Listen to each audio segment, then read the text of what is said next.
নমস্কাৰ ৰাইজ, আপোনালোকে এতিয়া কওকচোন আপোনালোকৰ কাৰণে উপহাৰ এটা কিমান ইম্পৰ্টেণ্ট আৰু মোৰ কাৰণে আচলতে বহুতেই ইম্পৰ্টেণ্ট হয়।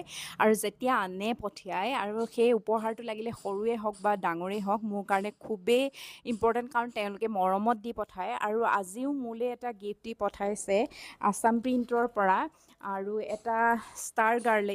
এইটো দেখিছেই, মই পিছৰ ৰিল চিল বনাম, আপোনালোকে দেখিব, এইটো খুব ধুনীয়া। কিন্তু তাৰ পাছত এটা মোলৈ পঠাইছে, এয়া দেখিছেনে, মোৰ নামত এটা পঠাইছে তেওঁলোকে, ফৰ ইউ বি ইউ এনেকৈ কৰি পেলাই পঠাইছে। আৰু মোক খুবেই আচলতে ভাল লাগিছে। আপোনালোকেও যদি এনেকৈ আচলতে নিজৰ নামটো লৈ পেলাই এনেকৈ স্পৰ্টিং মানে বনাব বিচাৰে, নিজৰ ব্ৰেণ্ড হিচাপে বনাব বিচাৰে, তেতিয়াহ'লে তেওঁলোকৰ লগত কণ্টেক্ট কৰিব। মই তলতে তেখেতসকলৰ নাম্বাৰ দি দিম। আৰু আজি মোক কেনেকুৱা লাগিছে দেখিছেনে, মই ডেনিমৰ এটা স্কাৰ্টৰ লগত পিন্ধিছোঁ আৰু খুবেই ভাল, গৰমত পিন্ধিবলৈ কমফৰ্ট।